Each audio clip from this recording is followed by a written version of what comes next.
Our next storyteller is someone you may know, Deena Frankel. She's a communicator and facilitator for the electric power industry by day, and she lights up storytelling events all over town by night. And I kind of really often, when I talk to Deena, feel like I wish I could have been a fly on the wall for a big chunk of her life, because she's done so many cool things. One of which was, back in the 80s, she took a stretch limo to see Prince's 1999 tour in Dallas. And while she doesn't remember a whole lot of the tour, she knows she was very, very close to the stage. Let's give a round of applause for Deena.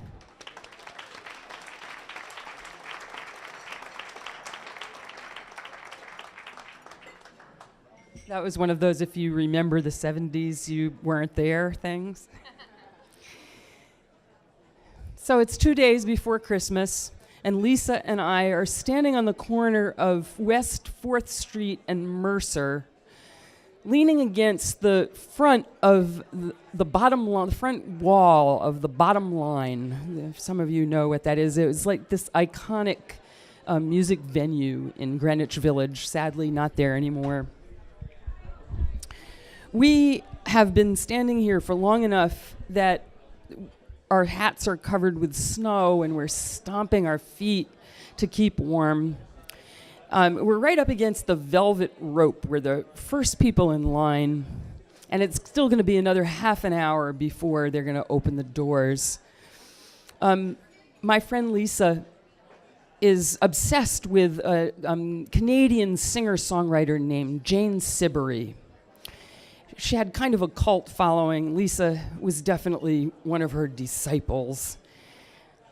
And she's been actually following Jane around the country, trying to get a job with her record label. I'm afraid she's going to get arrested for stalking. And it actually might happen tonight because she has bought tickets for both the 9:30 and the midnight show. And I don't even like Jane Siberry. So we're going to be in this club for 5 hours. Okay. All right, I don't like Jane Siberry, but I really like Lisa, and that's what I'm doing here. We had been colleagues. We'd worked together, and then we were part of a team of 4 women who wrote a book together. In one of those amazing creative collaborations that just bonded us for life. And Lisa and I were, really fast friends, spent a lot of time together. And then she decided to sell any of her possessions that wouldn't fit in her car and to take off on this cross-country adventure, to just jump off the end of the world, quit her job. It was partly a travel experience, but it was also partly a quest for her birth mother. So she goes off on this trip, and I am just missing that fearless energy she has and that way that she's just willing to take any kind of chances. I really, I wish I had her chutzpah. She, from the road, sends me a series of very funny postcards. They're all from towns with crazy names. So I get a postcard from Boring, Maryland. And then I get a postcard from Santa Claus, Georgia. Truth or Consequences, New Mexico. And as she's going across the country, I am taking pins and I'm tracking her progress on this map and really just missing my friend. So in September, I decided that I would take off and I would go travel with her.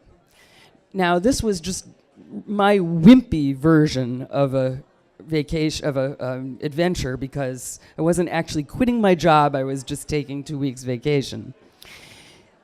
So we go hiking in southern Utah in the Canyonlands. And the thing, I have this vivid memory of being in this deep red canyon in southern Utah, where she insisted that she was going to climb this very steep, narrow trail up the face of the canyon called Eagle's View. Now, that tells you a little something about what this challenge was like. And so we start out through the Pinyon, and we're hiking the beginning of the trail, and it begins to climb. And sitting on the opposite canyon wall is a black cloud that looks like a dog about to pounce on us, and we can hear the thunder rumbling up the mesa. And I said, Lisa, this is not a good idea. But she was not going to turn around until she got to the top. So we go a little further, and the thunder is coming in, and every fiber of my being is saying, this is a bad idea, turn around, turn around. Eventually, I get to the threshold of my risk tolerance, and I said, I am out of here. I go back to the car. I watch her through binoculars as she ascends. The rain comes down like bullets, and she has to crouch on a ledge in order to shelter from the rain. And then when it goes by, she continues up to the top. She makes it. And I really, really want to be Lisa. But I go back to my life, to my plain old ordinary life, and in December, she sends me a postcard and she says, I'm coming east for the holidays. Would you like to meet me in New York? So she had a friend who needed a cat sitter in her loft in Soho. So we had a place to stay, and I think I just kind of ignored the Jane Siberry part. Okay, so it's 2 nights before Christmas. We're in the bottom line. You know, how can you not like wonderful live music in a place with such history in the world of rock and roll? It was fine. Lisa actually got to talk to Jane Siberry. She didn't get arrested. And Jane actually recognized her. So 2 a.m., the second concert is over. We are walking back to Soho, to the apartment. There were people in the street coming out of clubs. It seemed fine. But somewhere along the line, like off of Houston Street, we took a wrong turn, something only tourists would have done. And we found ourselves in this dark warehouse block, hulking buildings without a light in any window. And about a third of the way down the block, we realized that there were 2 bad guys following us. We sped up. They sped up. We started running. They started running. There was nowhere to go. I thought, I am going to die tonight. Just as they were about to get to us, a yellow cab turned the corner, saw that we were being chased, and roared down the block. Lisa yanked open the passenger side, the driver's side door, jumped in. I ran around to the passenger side. Black leather jacket man is right on top of me. He's about to jump in after me. I plop my butt on the seat. Now, you always wonder, what would you do in this situation where you have no time to react? Well, I pulled the most balletic move of my non-athletic life. I picked up my feet and slammed them into black leather jacket man's chest. He went flying. I slammed the door, and the bearded cab driver with a Santa Claus hat roared off down the block. It was only a few blocks to Soho. We paid his fare, and I gave him a 20, and we gave him a big hug and a Merry Christmas.